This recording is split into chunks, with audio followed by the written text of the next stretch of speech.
Ok, Janaíne. Boa tarde, colegas. Vamos dar, então, após o intervalo do almoço, seguimento à nossa reunião, iniciando, então, a sessão de julgamento do período da tarde, do dia de hoje, dia 10 de maio de 2021, da segunda turma ordinária da quarta Câmara, da segunda sessão do CARF.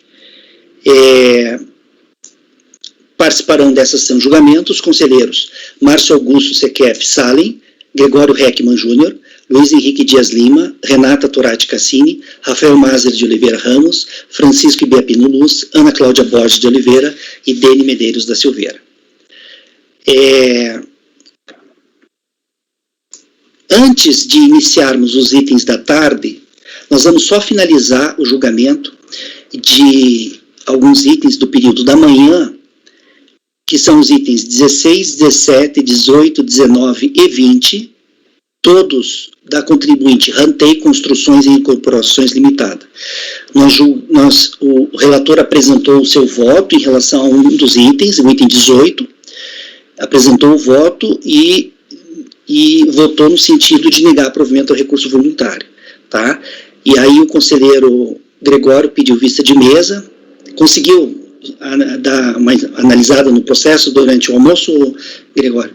Então a gente vai retomar agora o julgamento desses itens. O conselheiro já anunciou, já avisou a gente que o item 18, à exceção do item 19, ele se aplica aos demais, a mesma decisão. E o item 19 é uma obrigação acessória, daí a gente faz a apreciação em separado. Em relação ao item 18, então, o conselheiro relator está votando no sentido de negar provimento ao recurso voluntário. Gregório, você gostaria de... É o 20, a obrigação acessória. Não é o 19, não. É o 20. Tá, então perfeito. Então, colegas, então o relator, então, em relação ao item 18 da pauta, está votando no sentido de negar provimento ao recurso voluntário. Você gostaria de fazer dizer alguma coisa a respeito, Gregório, antes de votar? Podemos seguir, então, na votação? Então, tá. Então, colegas, para o item 18, o conselheiro relator está votando no sentido de negar provimento ao recurso voluntário. Márcio, como você vota? Eu já havia votado, eu acompanho o relator. Eu já tinha colhido os votos de vocês? Não, né? Só o meu, aí o Gregório... É verdade, é verdade. Gregório, como você vota? Acompanho. Luiz? Relator. Renata? Acompanho. Rafael?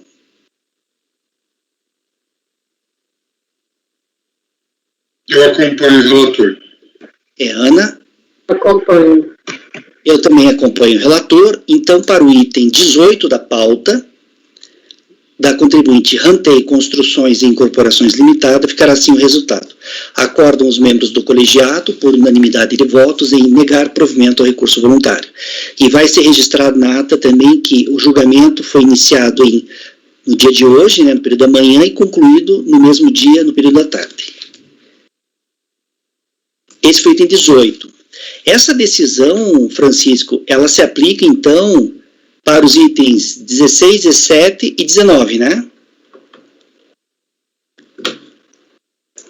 16, 17 e 20. Desculpa, 19 não, eu estou com esse 19 na cabeça. 16, 17 e 20. Não, aí, 16, 17 e 19, só que o 20 que é a obrigação acessória, né? Não, é porque o 19 é aquela situação de Gilrate. O 19 é uma autuação independente, é só uma diferença de Gilrate em relação ao que o contribuinte declarou, em função do FAP, uma atualização do FAP lá. O 19 é de 2013, ele não é dessa atuação, entendeu? Foi outra atuação em função de uma diferença só de Gilrate, a partir do que o contribuinte declarou. Tá. Bem, a gente jogou agora o item 18, que é a parte patronal e RAT, né? Aí o 16 é terceiros, o 17 é empregados. E o 20 é uma a não apresentação de livros e documentos com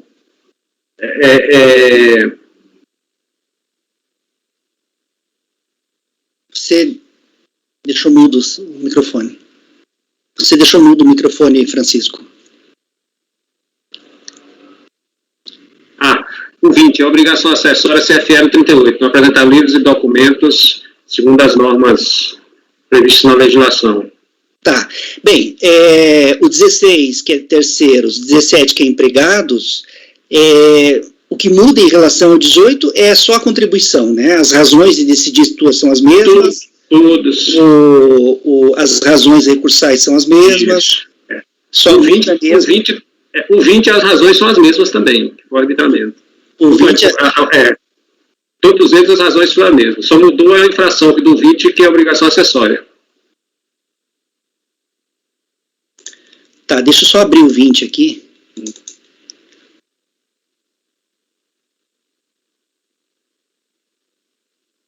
No 20 ele não questiona, assim, que foram apresentados os documentos, na verdade ele traz as alegações que ele empregou na obrigação principal, né?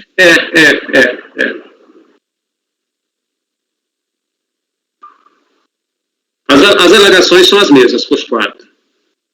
Tá, abri aqui, dei uma olhada, ok. Colegas, então em relação aos itens 16, 17 e 20, né, em face da contribuinte alegar as mesmas razões do item 18, o conselheiro relator adotou as mesmas razões de decidir em relação a esses processos, e em relação a eles, ele está negando o provimento ao recurso voluntário.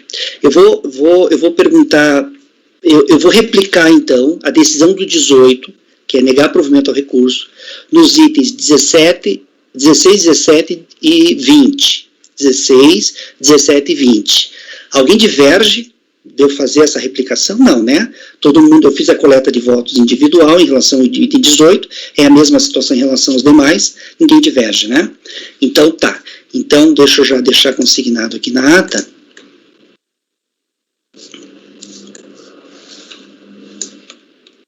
Colegas, para o item 16 da pauta da contribuinte Rantei Construções e Incorporações Limitada, ficará assim resultado. Acordam os membros do colegiado, por unanimidade de votos, em negar provimento ao recurso voluntário. E para o item 17 da pauta,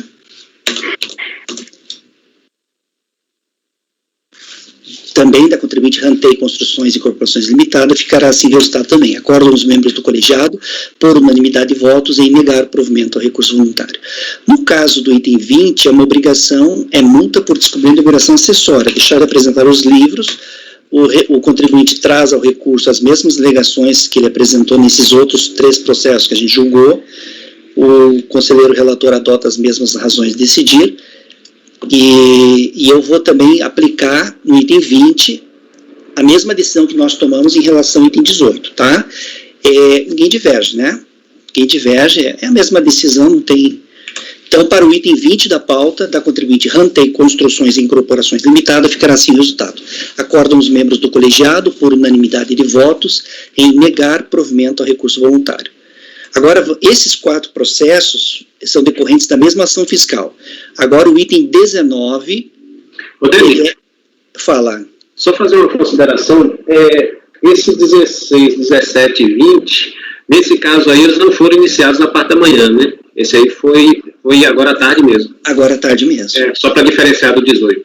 Uhum. É a única diferença. No 18 vai constar que o julgamento foi iniciado no período da manhã e concluído no período da tarde. Nos demais vai constar apenas que o julgamento foi realizado no período da tarde. E agora, Francisco, vamos então fazer o item 19, tá? Acho que eu vou passar a palavra a você, daí você faz um resumo do relatório, do voto, tá bom? Pode começar. Fazer uma síntese aqui e depois eu seleciono, eu pinço alguns pontos lá importantes. O contribuinte declarou Gil Rato normalmente, mas ele declarou aquele, em função do FAP, ele declarou em valor menor, em alíquota menor. Aí a autuação foi justamente na diferença de alíquota, e ele não há processo administrativo ele questionando aquela alíquota que deveria ser a alíquota correta que ele deveria ter declarado. Então, em função disso, e aí eu vou pensar aqui agora as partes mais que tratam especificamente disso daí.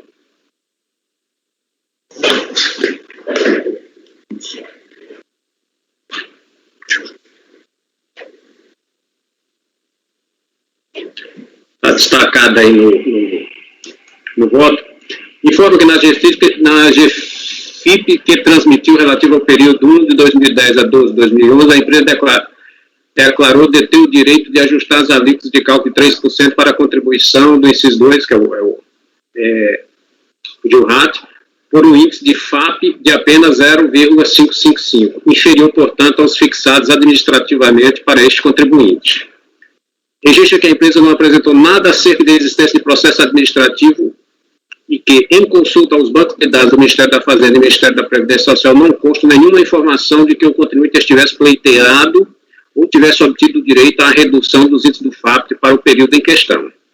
Registra ainda que, durante a ação fiscal, o contribuinte também não apresentou nenhuma justificativa que explicasse a diferença entre os índices de FAP atribuídos a ele originalmente, nos termos do artigo 202A, do RPS, aprovado pelo decreto 3048, e os valores declarados.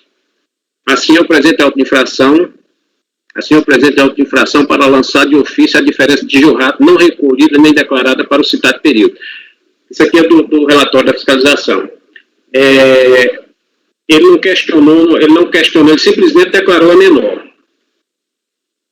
Aí o julgador de origem manteve a autuação. O recurso voluntário, ele nada acrescenta que pudesse alterar, do meu ponto de vista, decidido na origem. E aí eu enfrento as questões que ele traz aqui de nulidade. Aí eu trago aqui, assim sendo, não se apresenta razoável argumento recorrente de que o lançamento era contestado é nulo, supostamente por vício formal decorrente da utilização de meio inadequado para lançamento dos débitos, consoante o excerto abaixo transcrito. Aí ele traz aqui uma alegação. A constituição do crédito tributário resultante da diferença entre as alíquotas ajustadas para o cálculo da contribuição do RAT não é obrigação acessória, posto não ser meio procedimental com a finalidade de apurar o tributo. Também não é hipótese de incidência em razão das inconstitucionalidades ou ilegalidades a seguir expostas. Aí ele traz lá as suas alegações, essa preliminar nulidade eu estou afastando, a autuação ela preencheu todos os requisitos, as inconstitucionalidades levantadas não nos cabe manifestar acerca de procedência ou não da alegação, e no mérito, como o contribuinte nada acrescentou que pudesse alterar o meu entendimento, eu estou repetindo as razões de decidir do jogador de origem, e aqui ele faz basicamente o que trouxe lá do relatório, que tinha a alíquota atribuída para ele, pelo FAP, ele declarou a menor, mas não tem processo administrativo nenhum questionando a alíquota real, que ele obrigatoriamente teria que ter declarado. Essas são as razões das razões de autuação e os fundamentos também da decisão de origem. Eu estou transcrevendo aqui os fundamentos do julgador de origem, basicamente aquelas situações lá que a gente já comentou no início. Aí tem umas partes aqui que eu vou reler aqui, fundamentar a decisão, para a página 10. A partir de 20 de janeiro de 2010, em razão do viés extrafiscal da contribuição em comento, que visa incentivar a prevenção de acidentes trabalhistas, instituiu-se o fator acidentário de prevenção, FAP, pelo qual o contribuinte é analisado de per si dentro do seu grupo de atividades econômicas, possibilitando-lhe a redução das alíquotas em até 50% ou a sua majoração em até 100%, conforme o seu desempenho. Pelas mesmas razões, considera-se válida a aplicação da alíquota do JURAT majorada pelo fator acidentário de prevenção, FAP. A possibilidade de majoração ou redução das alíquotas de contribuição do JURAT foi prevista, aí traz aqui os fundamentos, né? Foi então editado o decreto 6.042/27, posteriormente alterado pelo decreto 6.957/2009, qual acrescentou o artigo 202 ao regulamento da Previdência Social. Isso aqui é o fundamento. da autuação, da previsão. E aí, sequenciando, manifesta o julgador de origem. Observa-se que a própria Lei de Custeio da Previdência Social, através do seu artigo 22, parágrafo 3º, concedeu poder ao Ministério da Previdência Social para alterar, com base em estatística de acidente de trabalho, o enquadramento das empresas para fins de contribuição ao JURAT, com a finalidade de incentivar o investimento por parte das empresas na prevenção de acidentes. Aí ele transcreve o parágrafo 3º do artigo 22 e continua. Denota-se do exposto que os decretos editados para a regulamentação da redução ou majoração das alíquotas da contribuição do JURAT em razão do desempenho da empresa em relação à sua respectiva atividade aferida pelo fator acidentário de prevenção não ultrapassa os limites estabelecidos pelas leis 812 e 10.666. Aqui ele está fundamentando as razões da autuação.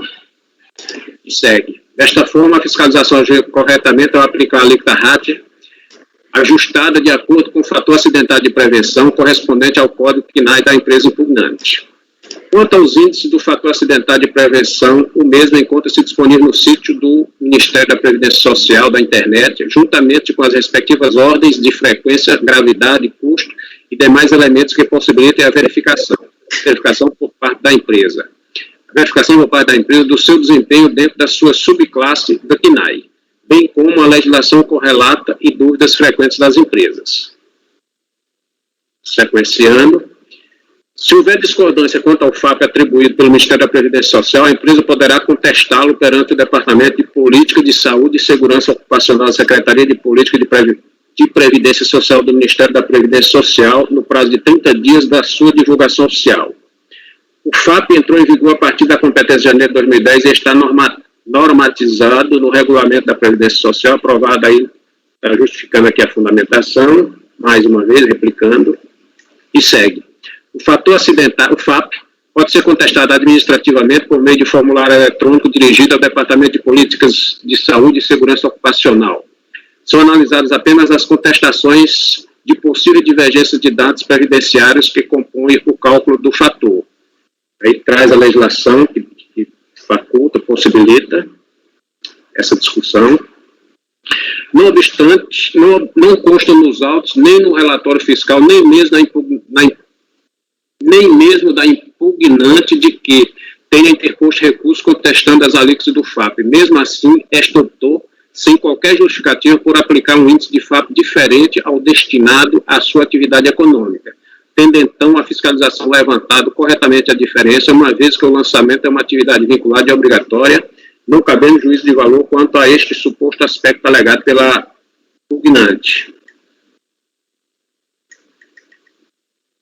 No tocante às demais alegações da impugnante de que o FAP ultrapassa o limite da função social para que foi instituído e que a sua criação foi levada a efeito pelo governo de modo totalmente abusivo, sem qualquer esclarecimento, nem mesmo a divulgação de dados estatísticos e atuariais que justificassem as modificações, não cabe a essa instância julgadora se manifestar. Assim, o presente auto de infração encontra-se revestido das formalidades legais, tendo sido lavrado de acordo com dispositivos legais e normativos que disciplinam o assunto, vigentes na data do lançamento, conforme disposto no caput do artigo 37 do 8.212. Essas são as razões decididas do julgador de origem, delas eu me aproprio para decidir o presente recurso, e aí eu concluo, ante o exposto, rejeito as preliminares suscitadas no recurso interposto e no mérito nego-lhe provimento. É como voto.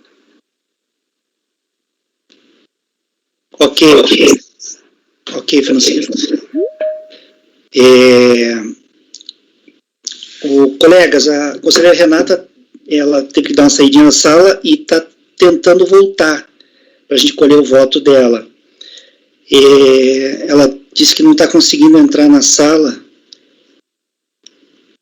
Deixa eu dar uma ligadinha para ela para perguntar, antes de fazer a coleta dos votos. Só um instantinho.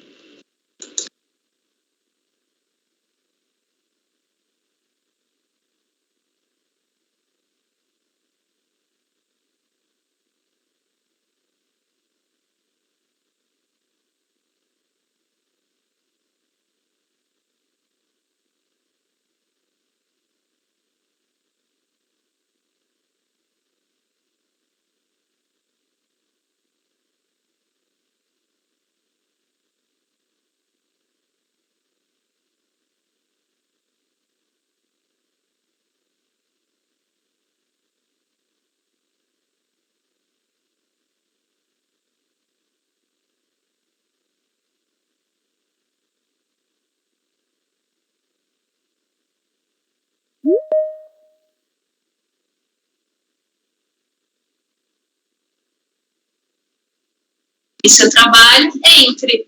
E aí, aí apareceu a sua tela agora. Dani? Estamos te vendo, Rei. Então deu certo. Não sei, baseado em que deu certo agora. Então tá. Quem subiu foi dele.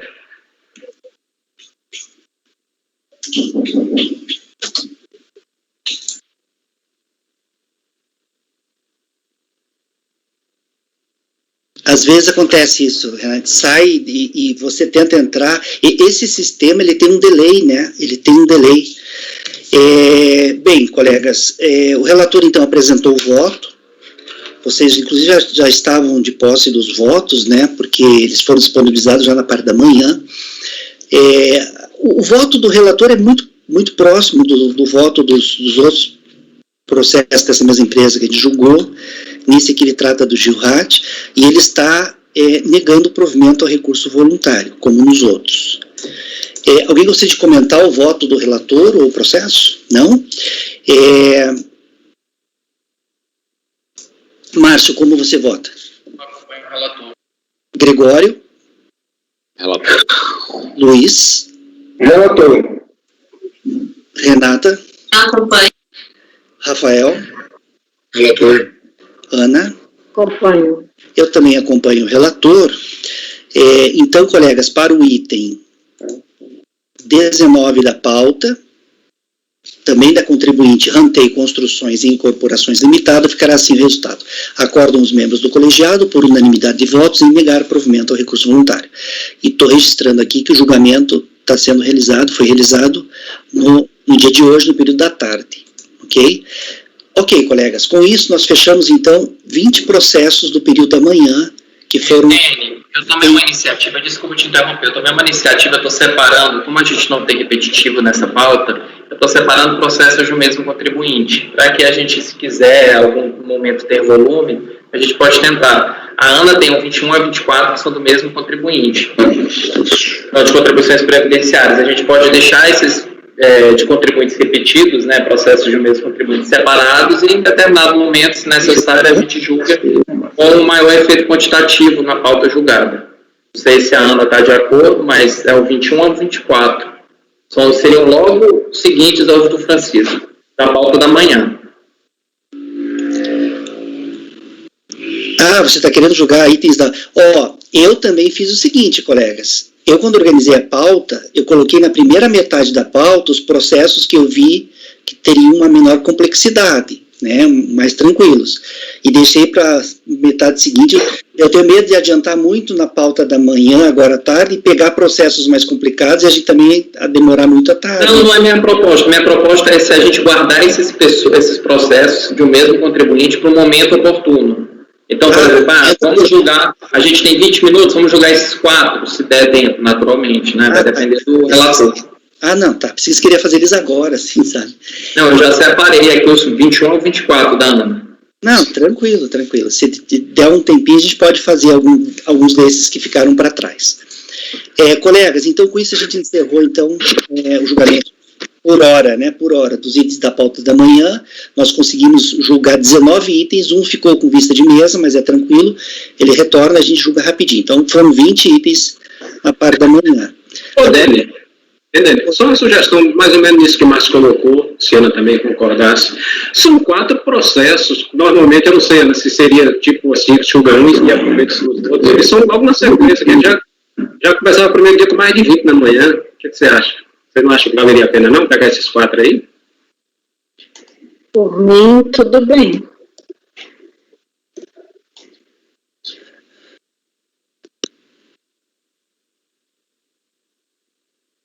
Bem, colegas, dada a insistência da turma, mas vamos torcer que sejam tranquilos, então, né? São os itens... E daí, veja, daí tem os da Renata, vários da Renata, a gente vai fazer também, daí já acaba não julgando nada à tarde. Bem, vamos seguir. A Renata saiu de pauta. É verdade, retirar de pauta.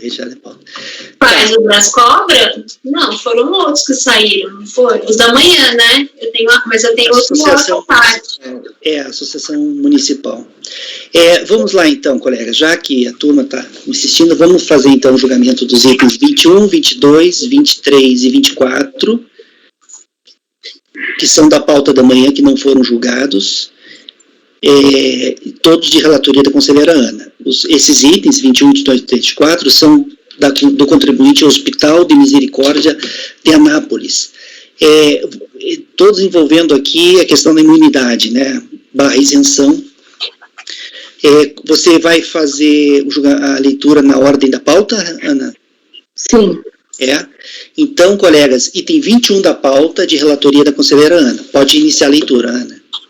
Bom, esse primeiro é um auto de infração que foi lavrado em face da empresa, relativo às contribuições devido à Seguridade Social a parte da empresa e o SAT e RAT. A fiscalização considerou que a empresa não fazia jus aos benefícios da imunidade tributária e, de acordo com o ato cancelatório de isenção das contribuições, a empresa não teria atendido ao inciso 5 do artigo 55 da Lei 8.212. O ato cancelatório, para quem estiver acompanhando, está na página 91, e a decisão notificação que trata desse ato cancelatório está nas folhas 67 a 89. E a própria DRJ, ela considerou que a contribuinte possuía os SEBAS à época dos fatos geradores, mas ela manteve o cancelamento sob o entendimento de que o hospital, né, teria descumprido o inciso 5 do artigo 55 da Lei 8.212. Conforme eu já julguei em outras ocasiões, o Supremo Tribunal Federal, ele julgou em sede de recurso extraordinário repetitivo e ações declaratórias de inconstitucionalidade que todo o artigo 55 da Lei 8.212, com exceção do inciso 2, ele é inconstitucional. Então, nesse sentido, e eu entendo que não pode ser mantido o lançamento, uma vez que ele está fundamentado no inciso 5 do artigo 55, e que a própria contribuinte comprovou que tem o SEBAS, e a própria DRJ deixou consignado no acórdão que a empresa, que o hospital tem o SEBAS. Então, eu fiz ainda a consulta no sistema dos SEBAS e comprova que ela tem esse SEBAS válido para o período e eu estou concluindo por dar provimento ao recurso voluntário.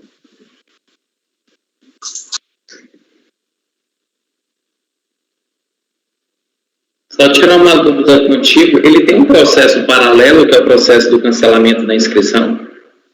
Tem um processo paralelo que está nessa decisão notificação. E a gente não tem como acessá-lo, né? Eu estava pesquisando aqui no processo e não encontrei.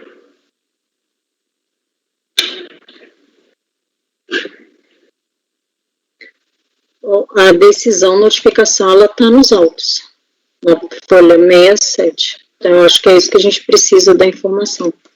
Até porque não caberia aqui eu rediscutir esse ato. Não, eu concordo. Eu digo porque se tivesse esse processo paralelo, já tiver tido trânsito em julgado administrativo, né, decisão definitiva no âmbito administrativo, eu não poderia ir contra. Eu acredito que eu não poderia ir contra. Diante de uma inconstitucionalidade, você não poderia ir contra? Um lançamento baseado no artigo julgado inconstitucional, você não poderia ir contra? Se já tivesse a decisão definitiva, eu teria que pensar muito a respeito, eu pediria vista.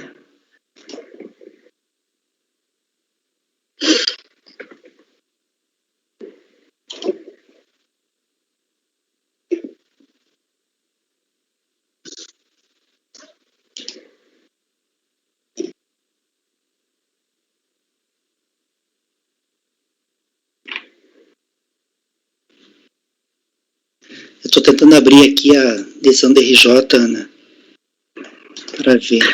É porque essa decisão, Ana, é aquela pelo processo da Rosa Verde, não foi agora mais recentemente, que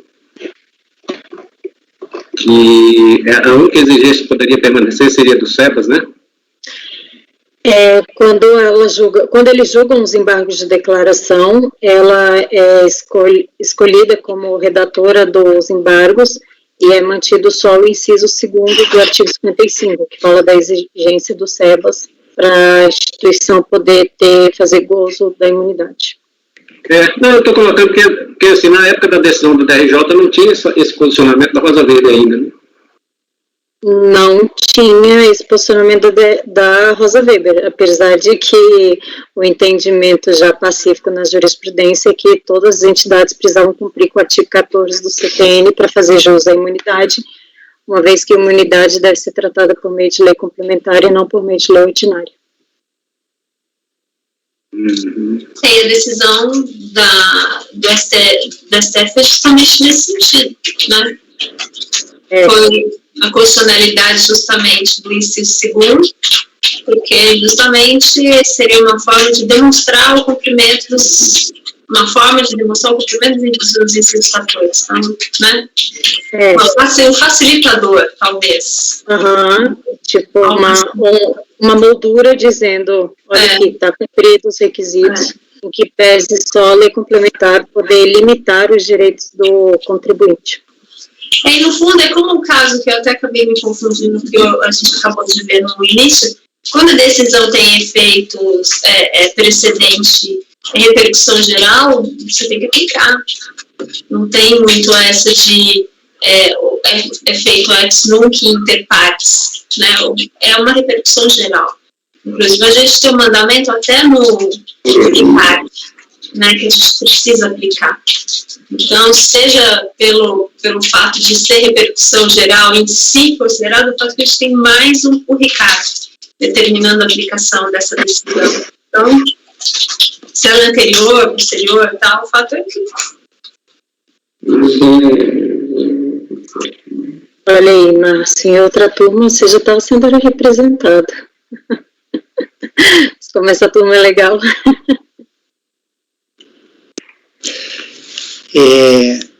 Ana, aqui nesse caso, o não reconhecimento da imunidade / isenção pela Receita foi por conta do descumprimento do inciso 5 do artigo 55, isso? Certo. É esse inciso, né? Eu estou falando certo, mas quando você fala em isenção, eu não concordo, tá? Só para deixar bem claro. Eu falei imunidade / isenção. Então, imunidade / isenção. A barra, eu não concordo e não sou só eu, na verdade. Mas imunidade. Tá.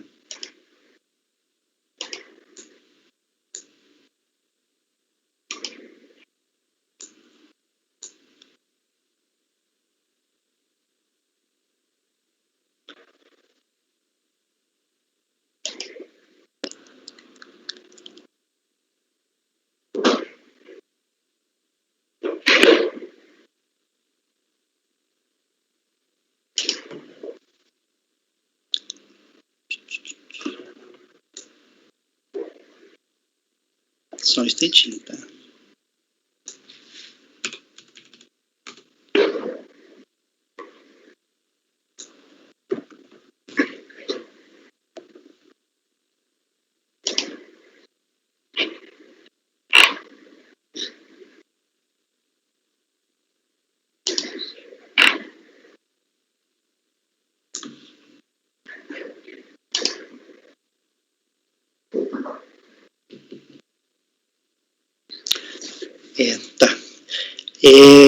Colegas,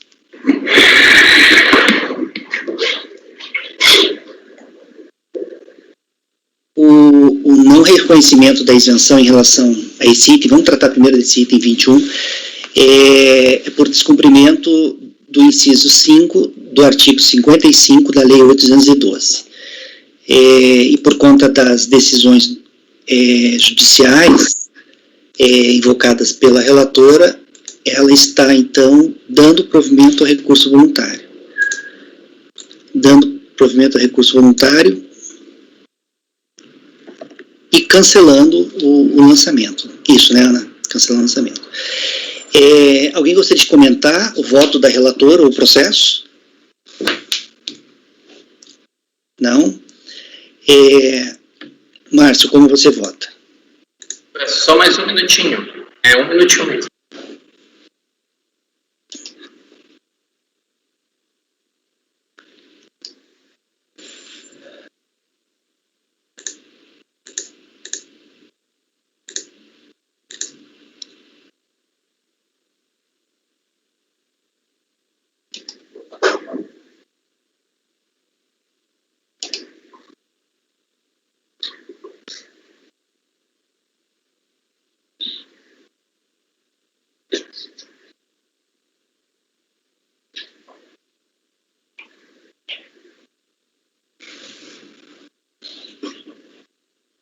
acompanho a relatora, presidente.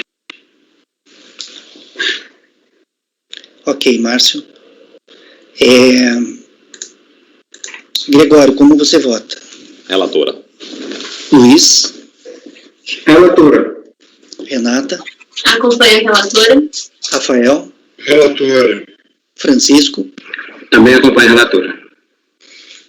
Eu vou acompanhar a relatora também. Dei uma passada de olhos aqui na adição DRJ e o fundamento, pelo que eu estou vendo aqui, da DRJ é justamente o inciso 5. Não faz menção a outros...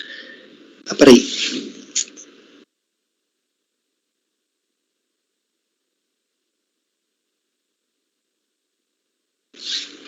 Só um instantinho.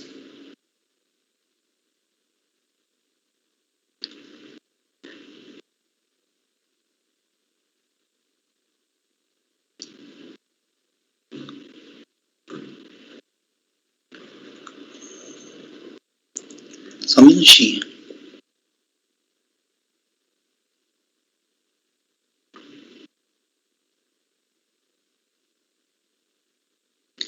Só, enquanto isso, eu estava demorando só para deixar para a turma, eu estava analisando o inciso 5º. O inciso 5º, ele é parecido, mas não é igual ao inciso 1º do artigo 14 do CTN.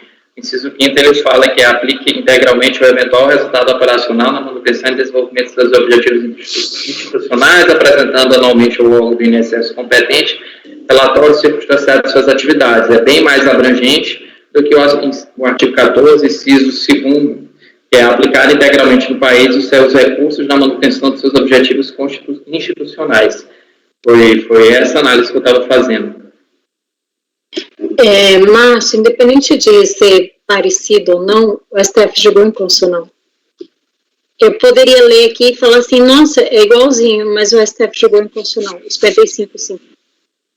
Então, você está fazendo uma análise de lei inconstitucional que não é competência do CARF. Inclusive, incorre em falta, né, o contribuinte que deixa de aplicar o entendimento do Supremo em repercussão geral.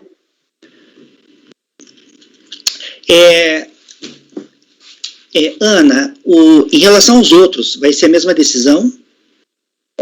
Menos o 22, que ele é a contribuição do empregado. Então, no caso da contribuição que é do empregado, o hospital, que é a entidade, ela faz o desconto, mas ela é o contribuinte de fato e não de direito. E a imunidade se aplica só ao contribuinte de direito. Então, o 22 eu estou negando o provimento.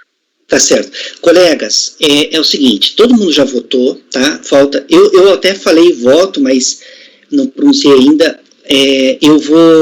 Esse aqui vai ser tranquilo, mas eu vou pedir uma vista de mesa, tá, Ana? Quero só ver um detalhezinho aqui que eu vi. Não quero perder mais tempo aqui nesse processo, para a gente não gastar muito tempo da tarde, mas eu vou deixar com vista de mesa, eu vou dar só uma conferida num detalhe, e aí a gente retoma isso aqui no transcorrer da reunião, talvez amanhã, tá? Mas vai ser rapidinho, tá? Só para eu consultar um detalhe aqui que eu vi, e qualquer coisa, se alguém quiser mudar voto, fique à vontade, tá? Não está finalizado. Mas como todo mundo já votou, se ninguém quiser mudar voto, vai ser rápido. Eu só apresento meu voto e a gente finaliza. Aí essa decisão vai ser aplicada a outros dois, e o outro, que a Ana falou agora, ela inclusive já adiantou que está ligando provimento, mas ela apresenta o voto para nós. E o 24, Dene, ele é o CFL 68. Só que no 24, o CFL 68 foi lavrado tão somente em razão da não declaração da contribuição da empresa. Então, mesmo que no 22 eu esteja negando o provimento porque deixou de recolher a contribuição do empregado, o auto de infração da obrigação acessória, ela não incluiu essa contribuição do empregado. Então, eu estou dando provimento também. Tá. Tá certo. Então, tá. Mesa, Dene.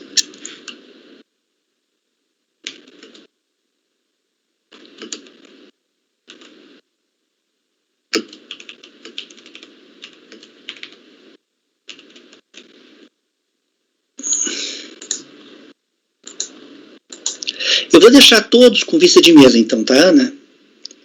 Todos com vista de mesa. E a gente retoma daí para...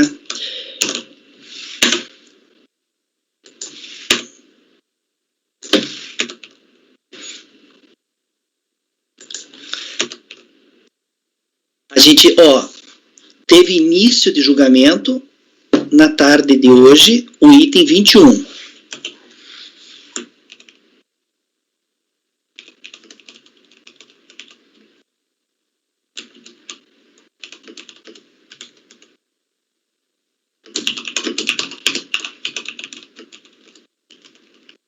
Tá. O julgamento foi iniciado hoje, na parte da tarde. Perfeito.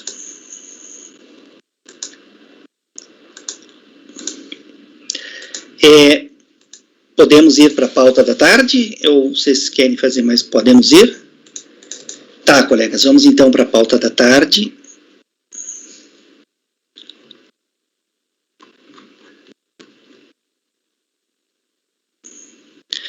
Como lhes disse, os processos que estão mais para baixo na pauta, eles são mais complicados, assim, mais complexos, assim, me parecem mais demorados, assim, para fazer, né? Colegas, então, seguindo agora na ordem da pauta da tarde, em ordem normal, nós vamos fazer agora o julgamento dos itens 39, 40 e 41 da contribuinte Limeira Empreendimentos Imobiliários Limitadas. Limeira Empreendimentos Imobiliários Limitada, itens 39, 40 e 41, todos de relatoria do conselheiro Francisco.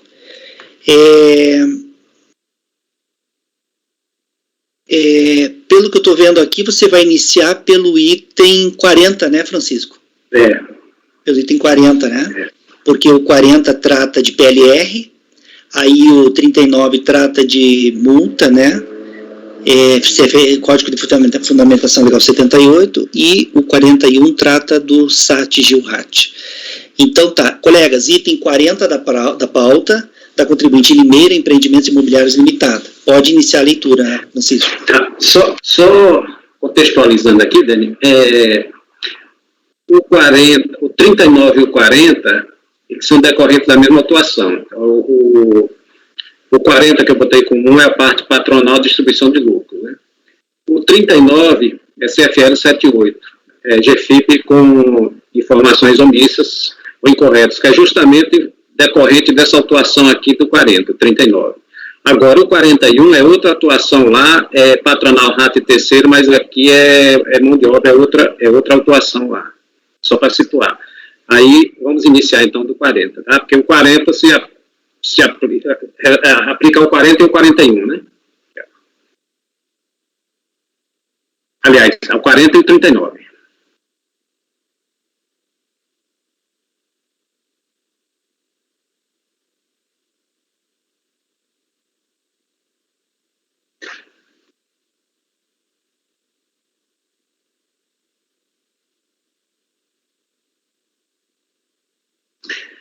Trata-se de recurso julgado, de recurso questionando decisão de primeira instância, julgo improcedente a impugnação decorrente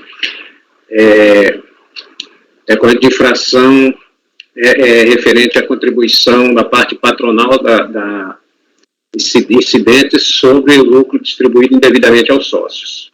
Aqui eu estou trazendo uma parte, essa parte aqui do relatório eu vou ler, eu destaquei aqui, porque ela vai simplificar no voto lá.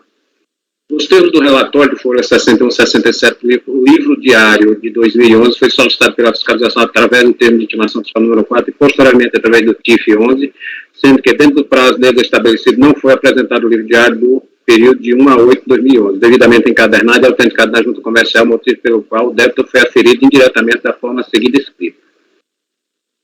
Aí ele traz aqui, ele vai descrevendo o contexto, e aí eu vou seguindo. O julgador de origem entendeu improcedente a impugnação. O recurso voluntário, ele não nada acrescenta, exceto quanto à alegação de nulidade da decisão recorrida, por ausência de manifestação acerca de todos os questionamentos trazidos na impugnação. O recurso é admitido, eu conheço, e aí vou enfrentando a nulidade da decisão recorrida. Aí eu começo. Todas as questões capazes de infirmar a conclusão adotada na decisão recorrida foram enfrentadas por ocasião do julgamento de origem, razão pela qual não procede a alegação do recorrente no sentido de ter sucedido cerceamento de defesa, sob o pressuposto de que alguns argumentos ali expostos deixaram de ser considerados. E aí eu vou fundamentando essa argumentação, já é um posicionamento já de notório conhecimento, e rejeita essa preliminar. Quanto ao mérito, o contribuinte não acrescenta, ele repete os argumentos da decisão de origem, e aí eu adoto as razões ali decididas como minhas razões de decidir. Basicamente aqui foi arbitrado em função da falta de apresentação do livro diário, cadernado e autenticado na junta. E aí eu citei alguns pontos aqui que eu vou ler para facilitar o entendimento. Em razão das questões pontuadas em sua peça impugnatória, convém esclarecer que o empresário e a sociedade empresária estão obrigados a seguir um sistema de contabilidade, mecanizado ou não, com base na escrituração uniforme de seus livros, em correspondência com a documentação respectiva, e a levantar anualmente o balanço patrimonial e o resultado econômico.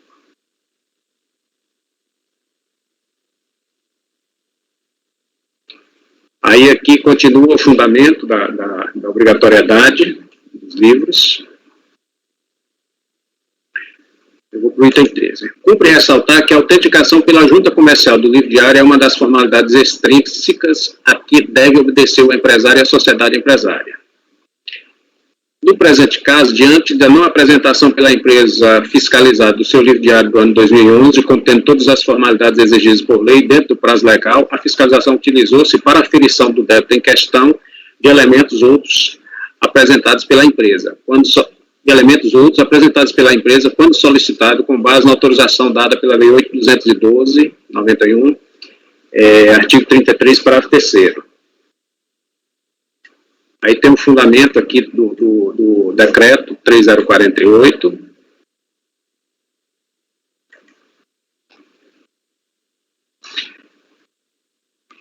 E vou sequenciando. Aqui o julgador de hoje está rebatendo todos os argumentos do contribuinte. Ressalta-se ainda que o fato de o livro diário do ano 2010 ter sido apresentado pela empresa à fiscalização, contendo todos os requisitos legais, não foi suficiente para que a fiscalização pudesse apurar o débito referente ao ano 2011 de forma direta, porquanto, para tanto, imprescindível seria a apresentação do livro diário 2011. Ao contrário do que supõe a empresa autuada, somente através das informações constantes do diário de 2010 não é possível verificar a real situação contábil da empresa de 2011. E aí segue. Infundada também a alegação do contribuinte de que não teria sido possível a autenticação do diário de 2011 pelo fato de que, para tanto, necessitava do livro diário de 2010, que se encontrava em poder da fiscalização. Isto porque as informações necessárias à escrituração do livro diário podem ser obtidas através dos documentos de suporte e registros auxiliares, e não apenas do livro anterior, e até mesmo em seus registros digitais, sendo tal argumento meramente protelatório. No intuito de comprovar sua alegação de que possui contabilidade regular dentro do que determina as normas legais, a empresa autuada alega que entregou o diário a destempo, mas que, no entanto, estaria amparada por dispositivo do Código Civil e da Lei das SAs, os quais admitem a possibilidade de apresentação do livro diário autenticado e encadernado somente após a aprovação das contas, o que pode ser feito até 4 meses após o fim do exercício. Sequenciando. Não obstante a interpretação dada pela impugnante às citadas normas, fato é que existe uma norma especial, no caso do decreto 3048/99, que também deve ser observado pelas empresas em geral, devendo ser atendido o prazo de apresentação de documentação nele previsto, que é o de 90 dias da ocorrência do fato gerador, conforme se observa da norma transcrita a seguir. Transcreve, traz a transcrição de certo aí do decreto. Não restam dúvida, portanto, quanto à obrigatoriedade de exibição à fiscalização quando solicitado dos livros contábeis devidamente escriturados e com todas as formalidades previstas em lei, após 90 dias da ocorrência do fato gerador das contribuições previdenciárias, o que não foi observado pela empresa autuada, tendo sido, portanto, correto o procedimento da fiscalização ao aferir indiretamente as bases de cálculo do débito apurado. Discorre fundamentando as suas razões, e conclui, eu concluo rejeitando a preliminar suscitada no recurso e no mérito negando-lhe provimento.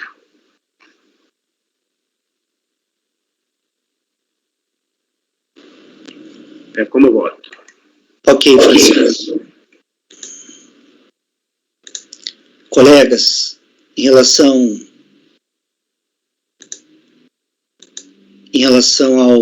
ao item 40 da pauta, o conselheiro relator está votando no sentido de negar provimento ao recurso voluntário. Alguém gostaria de comentar o voto do relator, o processo? Não? Márcio, como você vota? Relator. Gregório? Relator. Luiz? Relator. Renata? Acompanho. Rafael? Relator. Ana? Relator. Eu também acompanho o relator. Então, para o item 40 da pauta, ficará assim o resultado. Item 40 da contribuinte, Limeira Empreendimentos Imobiliários Limitado. Acordam os membros do colegiado, por unanimidade de votos, em negar provimento ao recurso voluntário. Você disse que essa decisão é a mesma para os itens 39 e 41, Francisco? Não, para o 39, que é a penalidade em função da deixa eu pegar aqui. O CPL 78, né? Isso, a GFIP com informações omissas ou incorretas. É o 39, Deixa eu abrir ali o 39, rapidamente, só um instantinho, colegas.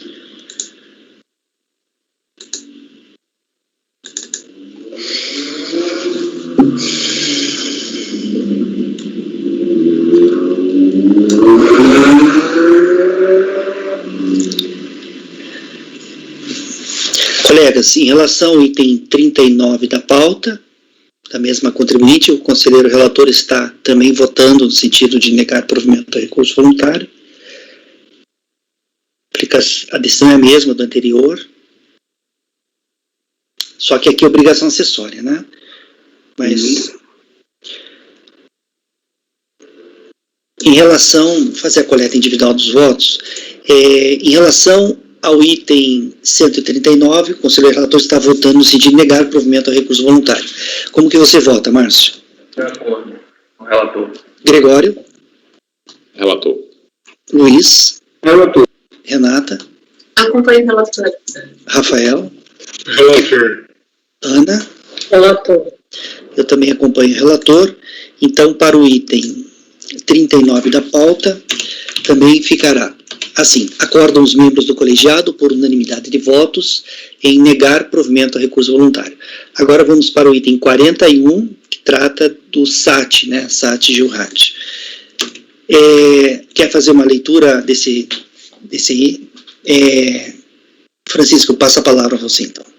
Tá, aqui é a pontuação, aqui eu vou ler.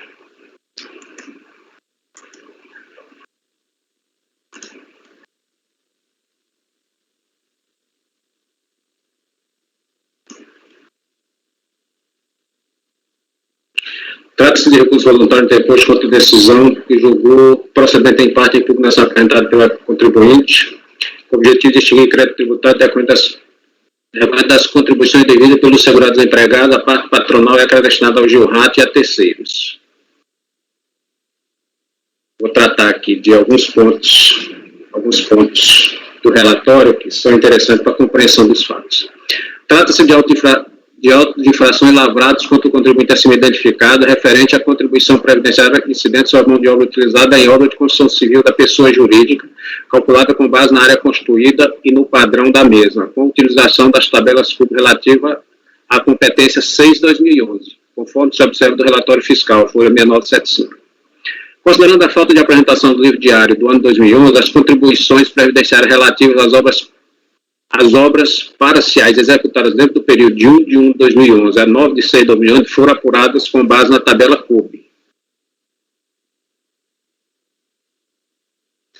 Foi aplicada a multa de ofício de 150% em função de o contribuinte ter emitido declaração de que possuía contabilidade regular sem que fosse verdade, e com isso beneficiou-se da aquisição de CND. É outra autuação. Agora a base aqui foi o diário de 2011, que não teve, né? Também, igual ao outro. O julgador de origem afastou a qualificação da multa de 150%, então julgou procedente em parte, nesse ponto. O recurso de ofício, ele basicamente replicou os argumentos da impugnação, nada acrescentando de relevante para a solução da controvérsia, exceto quanto à alegação de nulidade da decisão recorrida pela ausência de manifestação acerca de todos os argumentos apresentados, assim como pelo indeferimento do pedido de perícia. Então, ele basicamente repetiu. A nulidade da autuação eu trago aqui, estou trazendo toda a fundamentação aqui, que é da decisão recorrida, que o julgador ele tinha todos os fundamentos para formar a sua convicção, então não há que se falar. E quanto ao mérito, eu vou trazendo aqui, as razões decididas do julgador de origem. Analisando as razões de defesa apresentadas pela empresa autuada em sua impugnação, verifica-se que a mesma conteste procedente fiscal e aferição indireta da base de cálculo de contribuição previdenciária apurada, que teria sido motivada pela não apresentação do diário de 2011. Argumento jurídico passivo que apresentou a fiscalização judiciária inicialmente em folhas soltas e depois devidamente encadernada e autenticada na junta comercial. No que tange ao pedido de prova pericial, entendemos que a mesma deve ser indeferida nos termos do artigo 18 do decreto 7235, tendo em vista que a resposta aos quesitos apresentados pela empresa em seu pedido prescinda de um conhecimento técnico específico, sendo perfeitamente possível, mediante a apresentação da contabilidade regular, que o auditor fiscal esclareça todas as questões. O recurso não inovou, está sobrando lá no recurso, foi só em relação à decisão de anulidade da decisão de origem. A perícia já foi questionada e foi refutada Isso aqui foi em relação à alegação de nulidade, né? Mas o recurso não inovou em relação a isso. Isso aqui ele replicou, já estava no julgamento, na impugnação. No que tange ao questionamento da impugnante relativo ao procedimento de arbitramento das bases de cálculo da contribuição previdenciária apurada, convém esclarecer que o empresário e a sociedade empresária estão obrigados a seguir um sistema de contabilidade mecanizado ou não, com base na escrituração uniforme de seus livros e correspondência com a documentação respectiva e a levantar anualmente o balanço patrimonial. Esses são os fundamentos, basicamente, daquela decisão anterior. É a contabilidade, a obrigatoriedade do livro, né, do diário. Traz aqui os fundamentos da obrigatoriedade, previsto no decreto 3048, 99. E aí, no mesmo entendimento do julgador de origem, o rejeito a preliminar suscitado no recurso e no mérito, nego-lhe provimento. Como voto? Ok, Francisco. Colegas, no item 41 da pauta, o conselheiro relator está votando no sentido de negar o recurso voluntário. Alguém vocês comentar o voto do relator, o processo? Não? Márcio, como você... Acompanho o relator. Gregório? Relator. Luiz? Relator. Renata? Acompanho. Rafael? Relator. Ana? Relator. Eu também acompanho o relator. Então, para o item 41 da pauta, da contribuinte Limeira Empreendimentos Imobiliários Limitada, ficará assim o resultado. Item 41. Acordam os membros do colegiado, por unanimidade de votos, em negar provimento ao recurso voluntário. Agora vamos passar para o item 42 da pauta, de relatoria do conselheiro Márcio. O item 42, o recorrente é a Advocacia Geral do Estado. Que estado que é, Márcio? Minas Gerais. Minas? Ah, tá. Era ideal, seria interessante que tivesse no nome do processo, está assim? Ou tem o nome? Tá desse jeito, não tem o nome Minas Gerais, pô, devia estar, né, não tem sentido ficar assim, né. Mas então tá, colegas, item 42 da pauta, a Advocacia Geral do Estado de Minas Gerais é a recorrente, né, o recorrente contra a Fazenda Nacional. Márcio, pode então iniciar a leitura. Aqui se trata de um lançamento referente à contribuição previdenciária patronal, SAT-RAT no valor de 2 milhões aproximadamente, acrescido de juros de mora, sobre a contribuição previdenciária devida em razão da vinculação de servidores não efetivos ao RGPS. Eu vou direto ao voto, que no voto eu vou tratar das questões pontualmente. Se necessário, eu faço menção ao relatório. Ele começa arguindo uma nulidade porque ele menciona que lhe for imposta obrigação sem respaldo legal, qual fosse a ratificação ou retificação dos dados de folha de pagamento de servidores não efetivos contido em mídia fornecida pela CEPLAN, né, Secretaria de Estado de Planejamento e Gestão. Ele invocou o artigo 10 da MP 2200 para mencionar que os dados não foram produzidos com a certificação disponibilizada pelo ICP Brasil e não dispõe de presunção de veracidade em relação aos signatários, mesmo porque a diretora de pessoal não teria competência para ratificar as informações contidas na mídia digital por não ser responsável legal pelo órgão. Assim, ela não poderia ser aceita para a apuração das contribuições e o lançamento deveria ser anulado. Para explicar, então, a autoridade fiscalizadora ela obteve dados de pagamento junto à Secretaria de Planejamento e Gestão. Esses dados foram submetidos para a Advocacia Geral do Estado para que batesse, para que confirmasse se estava sendo ou não declarado nas folhas de pagamento de EFIP. Ela anuiu, e aí depois ele veio alegando nulidade desse ponto. Pois bem, a competência para planejar, executar, acompanhar e avaliar as atividades relativas à tributação, fiscalização, arrecadação, cobrança e recolhimento das contribuições sociais previdenciárias é da RFB. Os auditores detêm a prerrogativa de examinar toda a escrituração contábil da empresa, ficando esta, tanto quanto segurados os terceiros responsáveis, obrigados a prestar todos os esclarecimentos e informações solicitadas. O crédito foi apurado com prova produzida pelos dados da folha de pagamento de servidores não efetivos constantes em arquivo fornecido pela Secretaria de Estado de Planejamento e Gestão em atendimento à diligência fiscal. Os dados referentes à Advocacia Geral do Estado foram disponibilizados através de arquivos digitais e CD-ROM no formato de texto e tiveram seu conteúdo autenticado pelo Sistema de Validação e Autenticação de Arquivos Digitais com respectivo recibo. Como a Advocacia Geral do Estado detém os dados originais e alimenta a folha de pagamento, foram apresentados CD-ROM com os dados relativos às folhas de pagamento de servidores não efetivos mediante termo de início de ação fiscal, a fim de que o órgão ratificasse ou retificasse os dados disponibilizados. Não houve ilegalidade ou cessamento do direito de defesa no procedimento, pois o recorrente tomou conhecimento das informações e poderia rebater a veracidade destes. No mais, a fim de comprovar a incompetência da diretora de pessoal da Advocacia Geral do Estado, o recorrente deveria ter demonstrado prova negativa, como uma portaria de delegação de competência, exemplifica. E mesmo que fosse incompetente para aceitar ou ratificar dados de pagamento, a desistência parcial do recurso, eu não mencionei no início no relatório, mas o contribuinte desiste parcialmente do recurso em relação a determinado período, com adesão ao parcelamento equivale à aceitação dos dados do CD-ROM como substrato da acusação fiscal. Rejeitá-lo agora importaria no absurdo de os mesmos dados serem válidos para a constituição do crédito tributário objeto de parcelamento e, ao mesmo tempo, inválidos contra a parcela litigiosa. Nesses termos, eu rejeito a preliminar de nulidade. Né? Basicamente, é um dado obtido em terceiros que foi submetido ao contribuinte para aferição. Bastaria o contribuinte rebater, não a veracidade, mas o conteúdo do documento.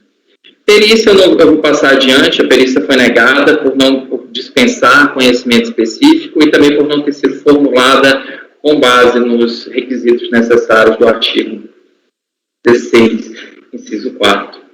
Na decadência, eu declaro decaído os créditos tributários constituídos no período de 12 de 98 a 11 de 2002, inclusive, excluindo apenas a competência 12 de 2002. É basicamente todo o período que ele pede, só que ele pede também 12 de 2002. Isso porque a ciência se deu em 26 de setembro de 2008 e eu estou aplicando a regra 173, inciso 1º do Código Tributário Nacional. A aplicação dessa regra, eu explico como está sendo tributado servidores não efetivos do órgão, coisa que não tinha sido feito antes. Ele acreditava se tratar de servidores do regime geral próprio, consequentemente, não há como se prever, esperar recolhimento antecipado em relação a esses servidores efetivos, sendo também o prazo decadencial o prazo demarcado pelo próprio contribuinte dentro do voto. O mérito, eu vou tentar ser um pouco mais breve, até porque o mérito é um pouco longo. Basicamente, a questão é que ele vai dizer que nós não temos, a Receita Federal do Brasil não teria competência para fiscalizar o servidor titular de cargo efetivo, o servidor de cargo não efetivo e também o detentor de função pública. Deveria ser fiscalizado, sim, pela legislação estadual, por, no seu entender, se amoldar ao regime próprio. Tá? Antes de decidir, reintroduz a legislação invocada. Então, eu trouxe o artigo 14, parágrafo 3º da Constituição, que fala que, ao servidor ocupante exclusivamente de cargo em comissão declarado em lei de livre nomeação e exoneração, bem como de outro cargo temporário de emprego público, aplica-se o regime geral de previdência social. Artigo 13 da Lei 8.212, que especifica que o regime próprio é apenas para o servidor civil ocupante de cargo efetivo, além do decreto do regulamento das contribuições previdenciais, da GPS. A Constituição Federal, complementada por suas emendas, atribuiu aos entes da Federação a competência para legislar em matéria previdenciária, limitando tal competência às diretrizes estabelecidas pelo texto constitucional e legislação federal. Nos termos do texto constitucional, aos Estados é concedida a possibilidade de criação de regime próprio, com alcance limitado aos servidores ocupantes de cargos efetivos, excluindo-se os cargos em comissão, não efetivos e seletistas. Assim, correta a decisão da autoridade julgadora, ainda mais em face ao disposto no artigo 13 da Lei 8.212, reportando-se a servidor civil ocupante de cargo efetivo, e não aquele não titular de cargo efetivo. Além disso, consoante o artigo 108 da Lei Estadual 869/52 de Minas Gerais, a disciplina da aposentadoria alcança os ocupantes de cargo de provimento efetivo, pois mesmo a legislação estadual trazida pelo recorrente não se revela favorável à sua tese. Então, em relação aos servidores titulares de cargo não efetivo, eu entendo procedente da lavratura do auto de infração. Com relação aos servidores detentores de função pública, ele menciona algumas introduções trazidas nos artigos 105 a 108 da Constituição do Estado de Minas Gerais.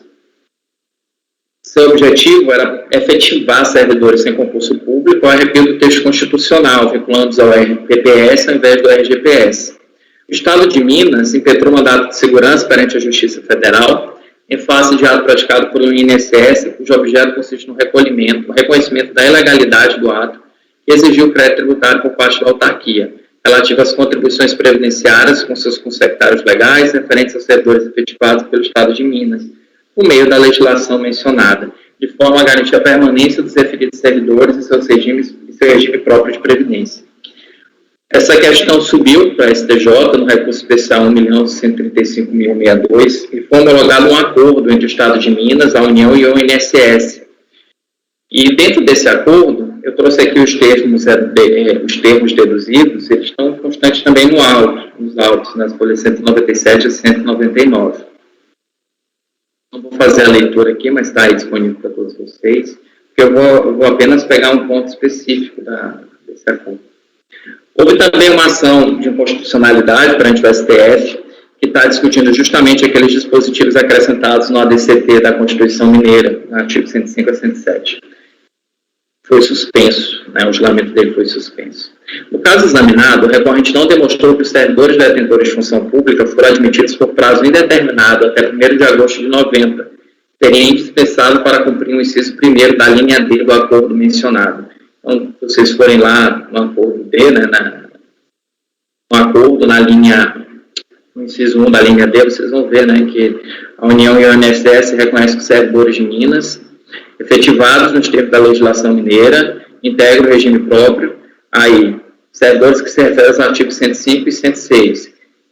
E quando a gente vai lá nos artigos, a gente vê que são justamente essa disposição. Ele tem que comprovar, portanto, que eles foram admitidos por prazo determinado até essa data limite, de 1º de agosto de 90. Com relação ao inciso 2 dessa linha, além do fato do artigo 7º da lei complementar haver sido declarado inconstitucional na ADI, pelo descumprimento do concurso público obrigatório para efetivação do cargo, trata-se de norma não aplicável ao caso concreto, referente a fatos geradores de 98 a 13 de 2006.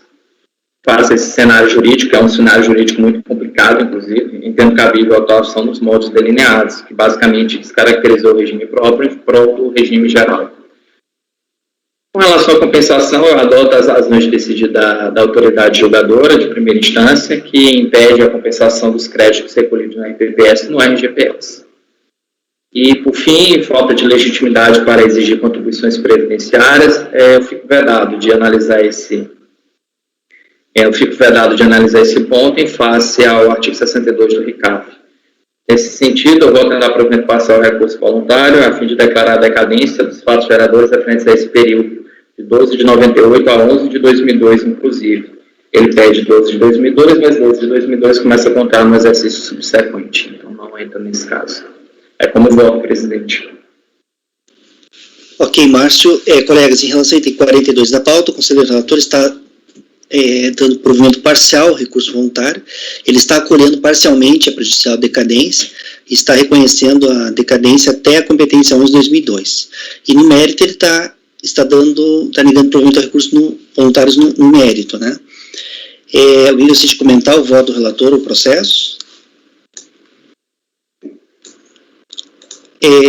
Gregório, como você vota? Relator. Luiz. Relator. Renata. Acompanho o relator. Rafael. Relator. Francisco. Relator. Ana. Relator. Eu também acompanho o relator. Então, para o item 42 da pauta, eu registrei assim na ata, Márcio. Veja lá o que você acha. Acórdão item 42 da Advocacia Geral do Estado de Minas Gerais, tá? Acordam os membros do colegiado, por unanimidade de votos, em acolher parcialmente a prejudicial de decadência, cancelando seu lançamento referente às competências até 11 de 2002, nos termos do voto do relator, tá? E, no mérito, negar provimento ao recurso voluntário, tá bom? Colegas, esse foi o item 42 da pauta. Agora vamos passar para o item, deixa eu consultar o meu horário aqui, 5h42, 2 de sua relatoria, podemos fazer esses? São 2 pelo preço de 1, né? Então tá bom. Você vai fazer na ordem? Não faz diferença. Tanto faz. Colegas, são 2 itens agora, também de relatoria do conselheiro Márcio. A recorrente é BRB Banco de Brasília S.A. BRB Banco de Brasília S.A., itens 43 e 44. Vamos então fazer o item 43 da pauta. Pode iniciar a leitura, Márcio. O item 43, presidente, e o item 44, ele se trata de autuação referente a um programa de incentivo à aposentadoria. Esse é um desses processos em que a gente fica em cima de um muro, porque ao mesmo tempo que nós temos argumentos favoráveis, nós temos argumentos desfavoráveis. A princípio, eu votaria por negar provimento ao recurso voluntário. Eu até especifiquei bem claramente aí no voto, que tem 2 demarcações diferentes. Quis trazer justamente meus 2 raciocínios, eu fiz 2 votos para esse caso. Mas eu me filio mais na segunda tese, é justamente o voto alternativo. Eu não vou direto ao voto, é basicamente isso, tributação de um programa de incentivo à aposentadoria. A fiscalização entendeu que o benefício concedido em parcela única ao segurado empregado que atendesse a certos requisitos, quais sejam idade, tempo de contribuição, tempo de serviço, tempo de contribuição ao plano de benefícios, e tivesse contrato reincidido por aposentadoria por tempo de serviço, não teria natureza indenizatória e seria pago por mera liberalidade por parte do empregador, portanto, submetido à incidência das contribuições previdenciárias.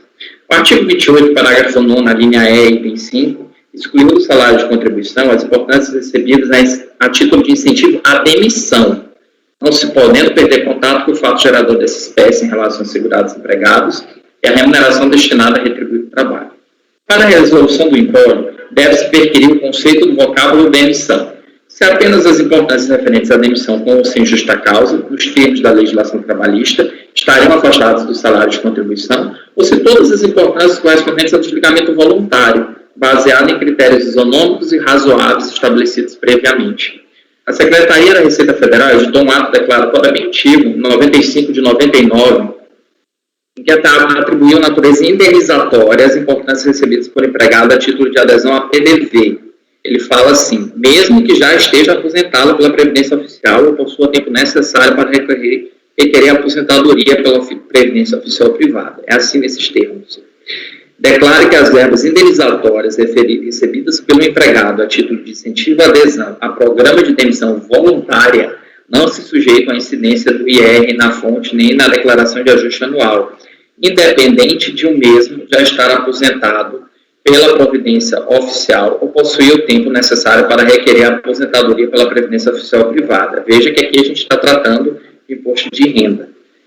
O imposto de renda, a natureza indenizatória não está restrita exclusivamente à demissão, mas ao desligamento do empregado da empresa, que são, ao meu ver, conceitos diferentes. Um é gênero, uma espécie do outro, que é gênero. Mesmo quando a rescisão se dê através de aposentadoria por tempo de serviço. A natureza está atrelada não à forma da rescisão, mas à consequência, que é a cessação do vínculo empregatício com a compensação das perdas salariais. Se empregado A acumular os requisitos para aposentadoria por tempo de serviço, enquanto empregado B não, razão porque seria demitido sem justa causa, não está, no meu ver, no desiderato da norma, que honra a natureza indenizatória e eventual da importância em ambos os casos. Ou seja, imagine que você tem um funcionário que poderia usufruir já poderia se aposentar e outro não seria simplesmente demitido sem justa causa e o outro seria desligado voluntariamente. A autuação, penso, atenta contra o princípio da isonomia, ao dar tratamento diferenciado a empregados que esteja idêntica à situação de abdicação do vínculo empregatício, por ato volitivo, em troca de compensação financeira. Dessa forma, discordo do entendimento de que um empregado não perderia em nada com a adesão ao programa, mas, ao contrário, receberia uma gratificação para aposentar-se. No meu ver, perderia. Ele perde vínculo empregatício, perde direitos decorrentes do contrato de trabalho e perde a parcela remuneratória excedente aos proventos da aposentadoria pagos pelo INSS, antes do advento da aposentadoria compulsória, tudo isso em troca de compensação financeira. Não há, no meu ver, raciocínio que não permita considerar a verba como de natureza indenizatória. Nesse sentido, votem em dar provimento ao recurso voluntário para entender, portanto, que se está tributando um ganho eventual de uma verba de natureza indenizatória, que é o programa de incentivo à aposentadoria. E, ao meu ver, tem o mesmo tratamento tributário referente às contribuições sociais previdenciárias que o programa de demissão voluntária. É como voto. Mas eu deixei também bem claro dentro do voto que dentro da Receita Federal, até vou deixar explorar isso para vocês também que estão analisando, existe o programa de preenchimento no sítio. Ele fala que o programa de demissão voluntária são apenas os instituídos pelas pessoas jurídicas para demissão voluntária de seus empregados. Não estão incluídos nesses conceitos programas de incentivo a pedido de aposentadoria ou qualquer forma de desligamento voluntário.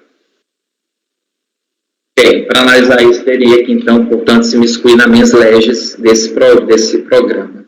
E, a meu ver, o mens legis desse programa é incentivar o desligamento, independentemente se seja via aposentadoria, via demissão, enfim, incentiva-se o desligamento. É como voto, então, em dar provimento. Ok, Márcio. Colegas, em relação ao item 43 da pauta, o conselheiro relator está votando no sentido de dar provimento ao recurso voluntário. Alguém gostaria de comentar o voto do relator ou o processo?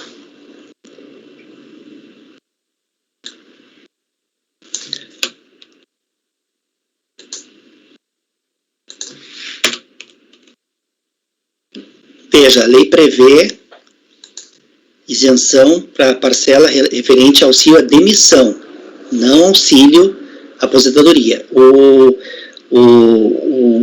conselheiro relator está entendendo que tem a mesma natureza, né, Márcio? A mesma natureza. Tá. Gregório, como você vota? Relator. Luiz?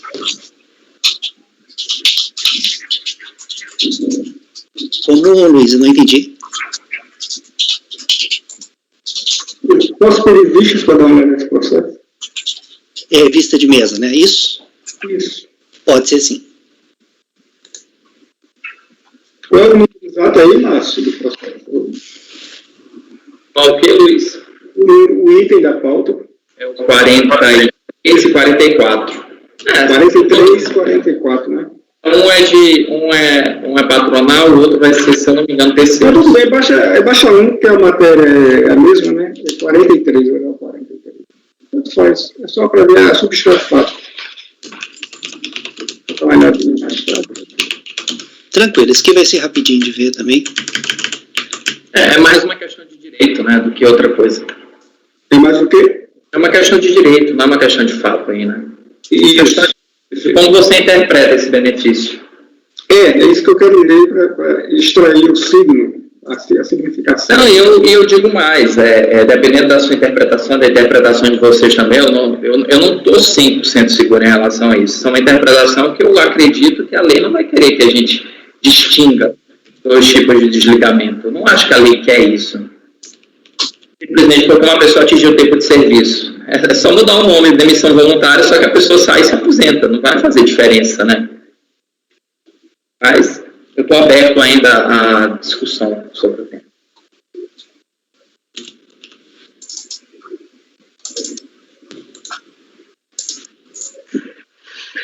Eu iria votar divergindo por conta da interpretação literal, né? Porque a demissão é uma, a aposentadoria é outra, né? Não, eu concordo, mas será que a lei, quando falou demissão, ela quis falar demissão ou desligamento? É demissão que ela fala, né? Não é a mesma, mas de certa forma é a mesma coisa, não é a mesma coisa. O que impede, por exemplo, uma pessoa com tempo de serviço de ser demitida e ser um programa de demissão voluntária? Só mudou o nome, né? Você vai mudar o nome. Não é a mesma coisa? Se fosse um aposentado, né? Se fossem servidores que já têm tempo de aposentadoria, demitos voluntariamente, eles vão lá e se aposentam. Não é a mesma coisa?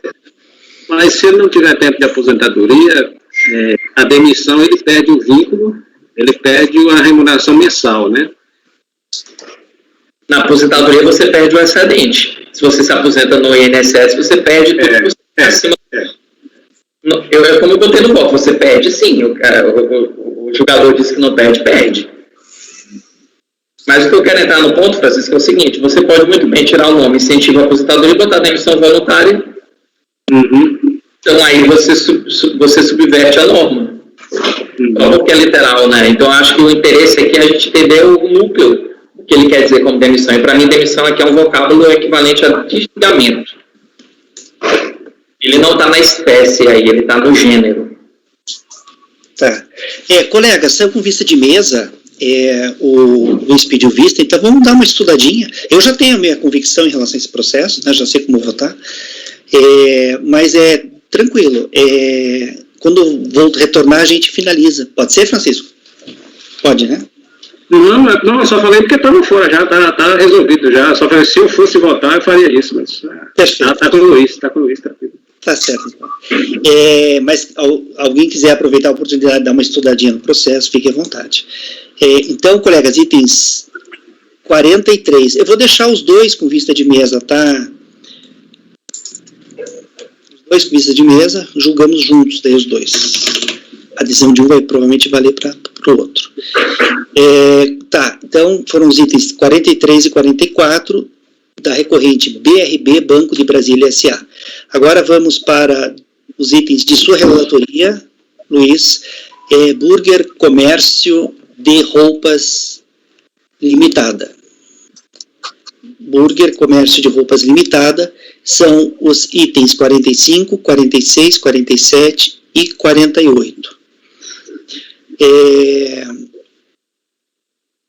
Você vai fazer na ordem, pelo jeito, né? E começa com 45 mesmo, né? Na ordem. Perfeito. Colegas, item 45 da pauta, Burger Comércio de Roupas Limitada. Pode começar, Luiz. Que é o seguinte, um recurso voluntário, faço de uma decisão de primeira instância, que inclui procedimento de impugnação e mantendo o crédito tributário. O crédito tributário foi constituído em 26 de setembro de 2008. com fulcro em contribuições destinadas à Seguridade Social, correspondentes à parte da empresa e financiamentos de benefícios concedidos em razão do grau de incidência de incapacidade laborativa, decorrente dos riscos ambientais, nas competências de janeiro de 2003 a 12 a dezembro de 2004. Os geradores de prestação de serviço remunerado a segurar os empregados, levantamento FP e prestação de serviços de contribuintes individuais, levantamento CI. A contribuinte apresentou reclusão voluntária, alegando preliminarmente nulidade do processo fiscal por vício formal, cessamento de defesa, apresentou também prejudicial de decadência, e no mérito propriamente dito, que no procedimento fiscal falta o principal requisito para validade do auto de infração, ou seja, o administrativo que determinou a exclusão da opção dos simples fatos e objeto constitutivo da pretensão tributária e caráter confiscatório da multa aplicada. Porque são muitas coisas, né? Aqui eu trago o relatório da EJ para circunstanciar o TCO e vamos, sim, inicialmente, faltou dizer que eu estou conhecendo parcialmente o recurso, porque ele trata de matéria não manejada em sede de impugnação, saber caráter confiscatório da multa de 75% aplicada, o que caracteriza a inovação recursal, tornando, portanto, matéria preclusa a teor do artigo 17 do Decreto 7235.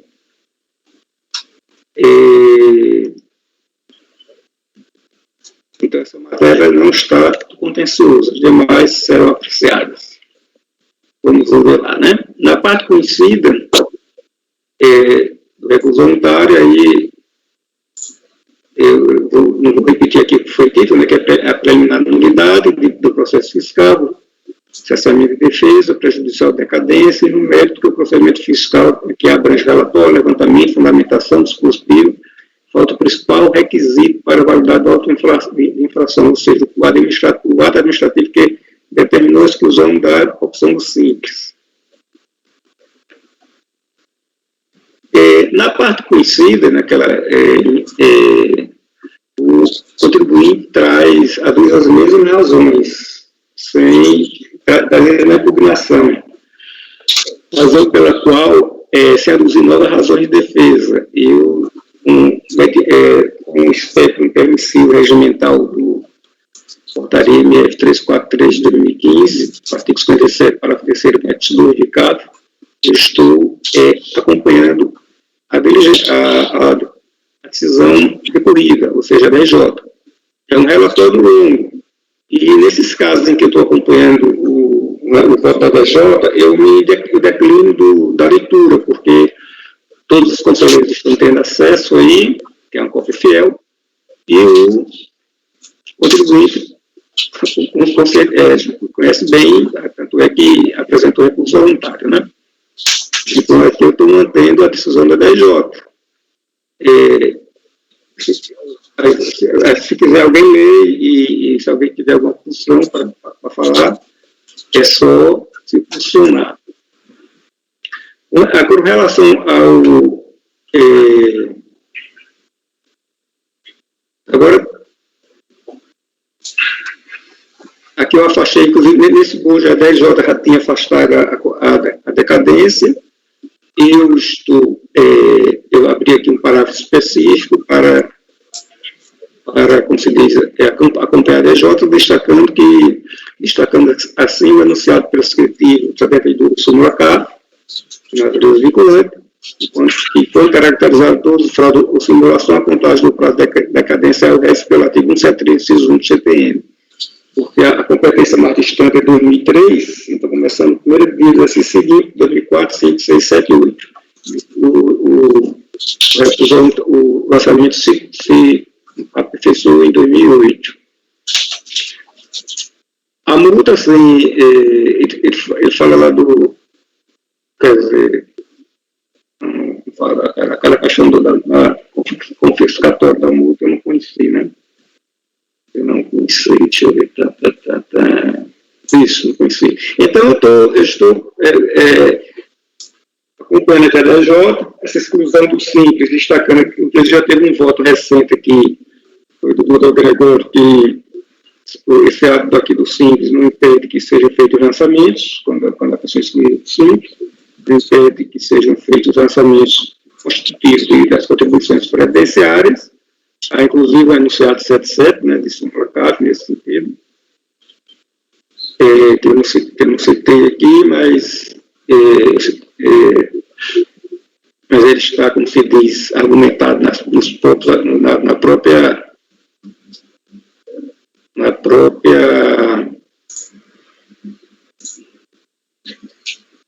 decisão da DRJ. A decisão da DRJ não aplicou um 150 porque ela entendeu a existência de dolo, fraude ou simulação ali no dolo específico, né, de não ter declarado. Apesar de ter sido, inclusive, então é basicamente isso aí, a pessoa tem o ato declaratório está citado,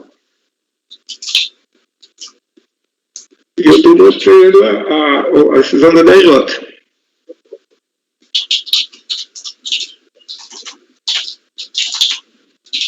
É isso então, Luiz? É isso aí, eu estou... E colegas? Processo de representação fiscal para fins penais, né? Eu estou mantendo... Eu estou conhecendo o recurso voluntário, né? Parcialmente o recurso voluntário, né? Parcialmente. E negativamente. Apenas isso. Você está conhecendo parcialmente do recurso voluntário? Isso, porque tem uma parte que é a multa confiscatória, que ele não trouxe isso na impugnação. Aquela discussão sobre o aspecto confiscatório da multa. Tá. Na conclusão ali, só colocar o para parcial, então. Daí. Já coloquei aqui. Beleza, então. Colegas, conselheiro relator, então, está conhecendo parcialmente, em relação ao item 45 da pauta, está conhecendo parcialmente do recurso voluntário, não está conhecendo das alegações referentes ao alegado caráter confiscatório da multa de 75%, por inovação recursal, né? E na parte conhecida do recurso, o conselheiro relator está negando o provimento ao recurso voluntário. Alguém gostaria de comentar o voto do relator ou processo? Luiz, Oi? se for para o 150 parágrafo 4º, tem um período que vai estar decaído, não é isso? Se fosse pelo 150, sim. E tem recolhimento antecipado para aplicar o 150 parágrafo 4º? Não, porque aqui eu não fui por isso, eu fui apenas pela caracterização do dolo específico, Gregório. A princípio, sim, né? Porque é de 2008, a competência mais longe é 2003. Eu não olhei, eu não cheguei a olhar se tinha ou não. Como eu estou acompanhando a decisão da DJ, eu estou acompanhando integralmente a DJ, esse detalhe aí não seria relevante para mim, porque a DJ se ampara que houve uma daquelas condutas lá da lei 4504. Então, eu estou entendendo como foi feita aqui a representação fiscal para fins penais, pressupõe que houve o dolo específico.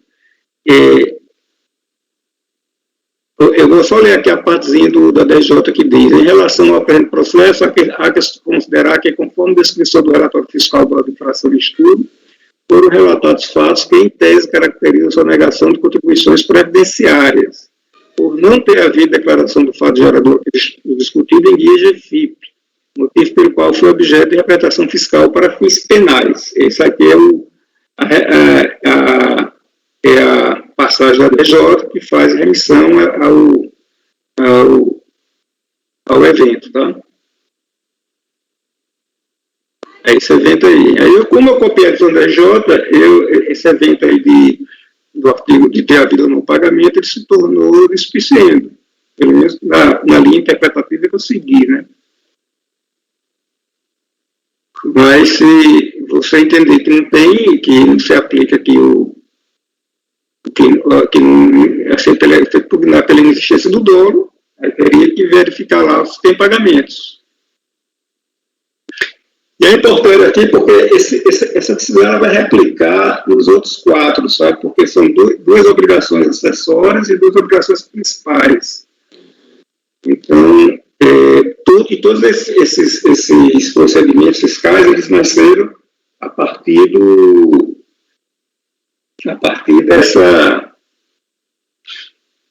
desse ato da exclusão da empresa do Simples, a partir desse ato declaratório. Quando ela excluiu o Simples, as obrigações acessórias são cobradas, as contribuições previdenciárias são cobradas automaticamente, né, como forma até um voto seu mesmo, que você nadou recentemente e resgatou até o enunciado 77.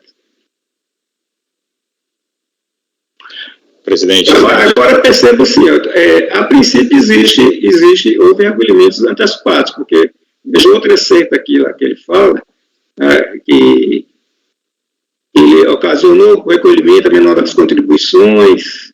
Aqui estava, porque exatamente caracterizou o recolhimento menor porque ele estava se considerando como fosse do Simples, não é mais. Aí, evidentemente, que essas contribuições não foram recolhidas pela sistemática anterior. Então, foram valores menores. É isso, né? Ele foi desenquadrado do Simples. Ele se enquadrou indevidamente no Simples, por isso que ele foi autuado. Em resumo, é isso. Ele foi desenquadrado sim, porque ele desencorrido em alguma daquelas hipóteses, né? Que são descritas em lei. Mas era bom confirmar se houve melhor. De todo modo, para sustentar o 150, teria que ver que foi desquitar essas coisinhas, né? Mas se você for, como eu segui a DJ, Renata, como eu estava falando, agora observe o seguinte, viu, que tem aqui, ó,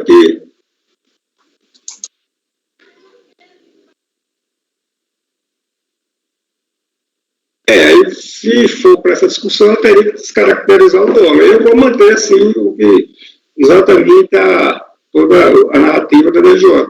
Para mim... É imperativo, Luiz, que houve recolhimento antecipado pelo Simples. E o Simples, aí a gente entraria no debate. O Simples configuraria recolhimento antecipado diretamente da contribuição, ou a gente entenderia o Simples como só uma modalidade, ou como um tributo pago de forma global? Isso também pesa um pouco nesse recolhimento antecipado, além do dolo específico. Mas veja bem, eu concordo com você, estender assim, mas como eu estou pressupondo a ocorrência do dolo, o artigo 150 deveria o recolhimento, ele não se aplica, né? Ele não se aplica. Veja bem, ainda que não demonstrado nos autos a existência da representação fiscal, pressupõe a ocorrência do elemento subjetivo do tipo, em tese do dolo na intenção da prática do delito. Portanto, é inadmissível a decadência com base nas disposições. Isso aqui é o funcionamento da DJ. A DJ partiu do princípio que houve dolo. E ela fez a representação fiscal. Por conta disso, ela não foi nem olhar se tinha pagamento ou não. Já pensou, porque havendo dolo fora da simulação, afasta-se a regra especial. A gente vai para o 73. Aí essa discussão não consta no voto, porque eu copiei a decisão da DJ. Eu estou copiando porque a DJ disse.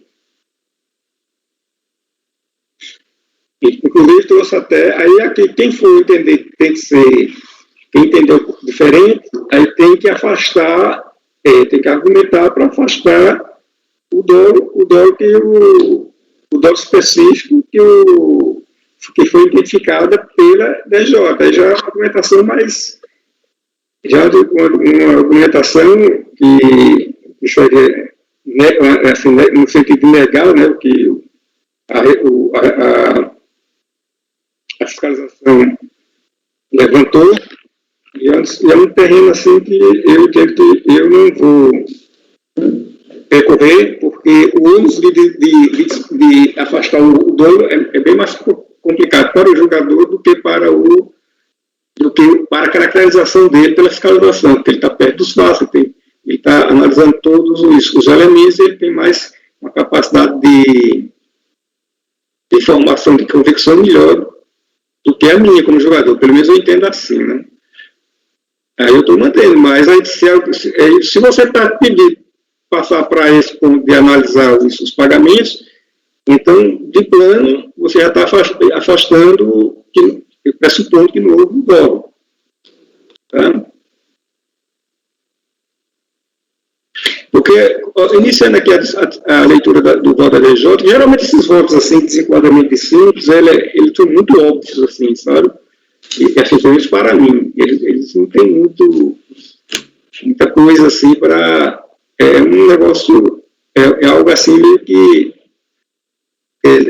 existe ou não existe. Com relação ao desenquadramento da impugnante, eu lembro aqui só o trecho do voto, da impugnante do simples, na verdade, a fiscalização foi clara sobre a empresa não estar nesse regime no período de atuação. Quando mencionei esse relatório no item 9, o seguinte: a opção pelo simples feita pela empresa apenas foi contratada pela Receita Federal a partir de janeiro de 2005, sendo que no período de janeiro de 2003 a dezembro de 2004, a empresa não preencheu os requisitos para o seu enquadramento. Ora, a partir dessa informação, entende perfeitamente o motivo da autuação, conforme se lê no relatório fiscal. Usando as palavras da Renata, é exatamente aquilo, foi o desenquadramento do simples, porque ele não preencheu requisitos nesse período aí de apuração, nessas competências, só veio a preencher a partir de janeiro de 2005. Aí, por conta disso, logicamente decorre a desconfiguração toda da GFIP, né, porque várias informações não vão constar na GFIP, porque ela recolhe apenas a contribuição descontada dos segurados.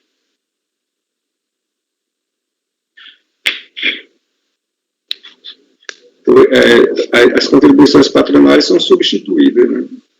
Bom, é essa aí. Eu vou seguir se alguém quiser fazer vídeo de mesa para analisar mais, mas eu vou seguir a DJ. Eu li esse processo com...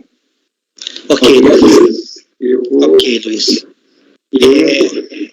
Como eu disse, para você afastar da cadência que ele está pedindo, então, para ir lá olhar a cadência, você tem que argumentar no sentido de desconstruir o dano específico que a fiscalização apontou. E eu não estou propenso a isso, porque eu concordo com a DJ.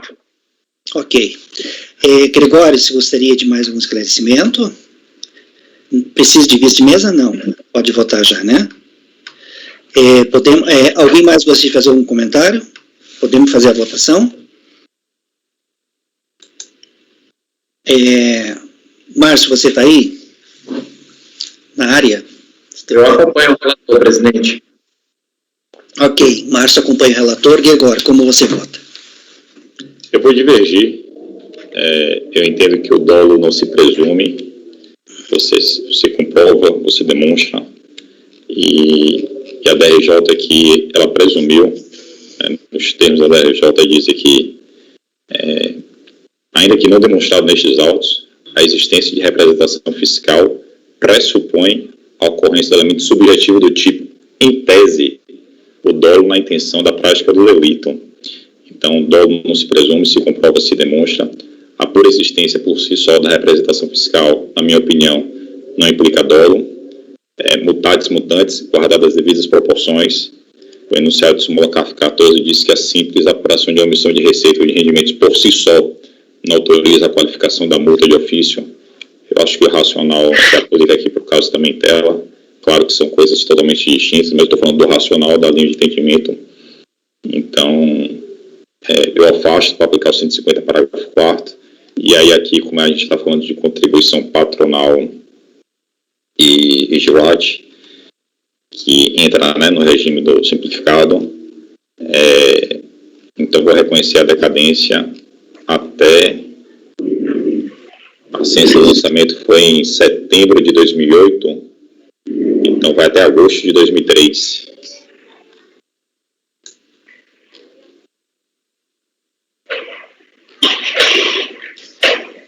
Abrange o período total, Greg? Não. Não? Que aqui é 2003, 2004. Então, Tá. eu vou reconhecer a Até decadência 31 de 12 de 2004. Isso. Eu vou reconhecer a decadência até agosto de 2003. Mas você está... Inclusive, né? Inclusive. Isso. Você está considerando aí recolhimentos para o Simples? Sim, com base nessa informação aqui. Mas o Luiz não falou que ele não estava no Simples? Mas ele não estava no Simples. Ele não estava no Simples. Pronto, aí a fiscalização... Ele enquadrou indevidamente no Simples, mas ele recolheu. Pronto, exatamente. Agora perceba que no Simples... Até que a RJ fala em recolhimento a menor das contribuições, justamente porque como a empresa entendeu que estava no Simples e fez o recolhimento da forma simplificada, aí veio a fiscalização e falou, opa, você não estava incluída no Simples, você não atendia os requisitos, e aí justamente deve estar cobrando a diferença. Tá certo. Tá.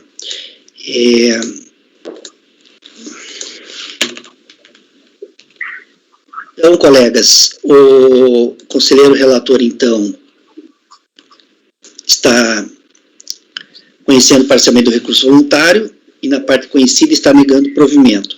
O conselheiro Márcio acompanhou o relator, o Gregório abriu a divergência, afastando a questão envolvendo o dolo, né, e aplicando a regra do 150 parágrafo 4º e reconhecendo a decadência com base nesses recolhimentos feitos na sistemática do Simples.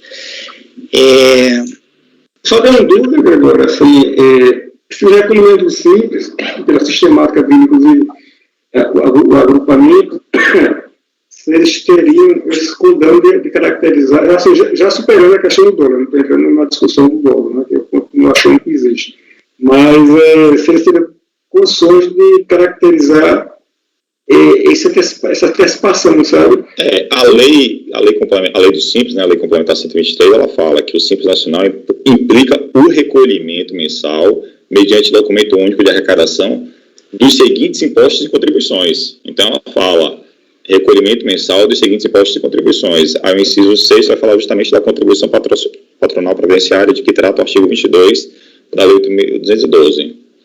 Então, se eu estou falando de recolhimento da contribuição patronal previdenciária, para mim, não há dúvida de que houve recolhimento antecipado. Ok. Renata, como você vota?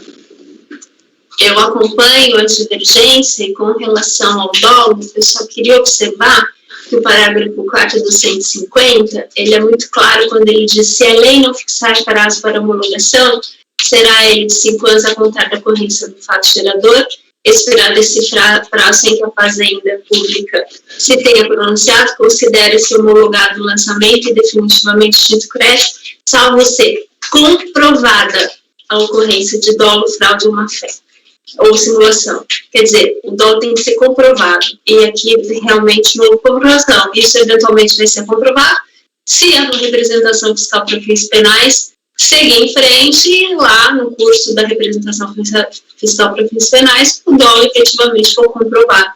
Mas aqui realmente não teve nenhuma comprovação de dolo, pode ter uma suspeita. Mas doutora, como é que faz? O simples fato de você saber que não pertence a um regime jurídico, a um regime tributário que dá benefícios óbvios fiscais, e assim se declarar, isso não tem dano específico. De jeito algum, você não pode pressupor que ele declarou no regime simples intencionalmente. O dolo é subjetivo, você não está dentro da cabeça da pessoa para saber o que ela está pretendendo. Então, nessa lei de raciocínio a gente pode declarar o dolo, porque o dolo sempre é subjetivo. Eu concordo com você, né? Então, nessa lei que você está dizendo, a gente só constataria o dolo se a pessoa assinasse um documento dizendo que estava atuando com dolo. Então, da conduta, você jamais poderia supor que houve dolo, né?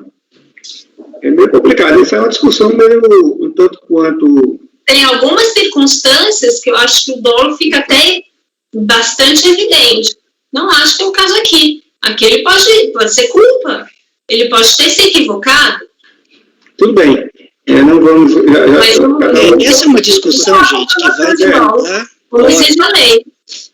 Essa Prosseguir a votação, né? vai demandar horas a gente ficar discutindo. A Renata, então, acompanha a divergência. Rafael, como você vota? Divergência do Gregório. Francisco? Relator. Ana? Divergência do Gregório. Eu também Teve outra divergência que não foi a do Gregório? Não, eu também acompanho Mas que engraçadinho, não. Não, não teve outra divergência, mas já indicamos quem será o voto, o designado para fazer o voto. Suprir todas as dúvidas.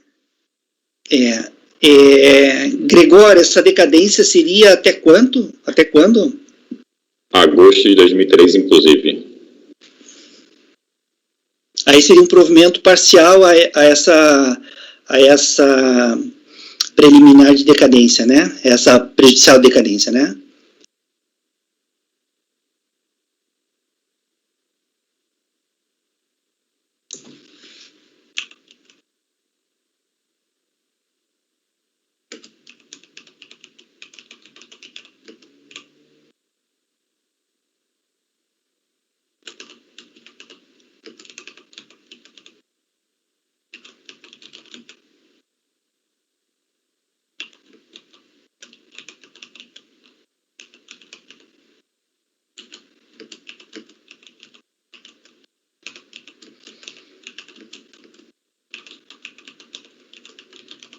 Repete para mim a competência? Agosto de 2003, inclusive.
Só um instantinho, terminando aqui.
Ok, colegas. Eu tenho aqui vários, eu criei um banco de textos prontos aqui, vários textos que eu fico trabalhando aqui na hora de redigir os dispositivos. Mas em algumas situações como essa, é tão diferente assim a redação que eu tenho que fazer uma composição de textos aqui. Aí demora um pouquinho mais. Colegas, então ficou assim, na prejudicial, no conhecimento do recurso, ninguém divergiu do relator, né? O relator conheceu parcialmente, não conhecendo da alegação quanto ao alegado caráter confiscatório da multa. Então, por unanimidade, a turma, então, está conhecendo parcialmente do recurso. E na parte conhecida,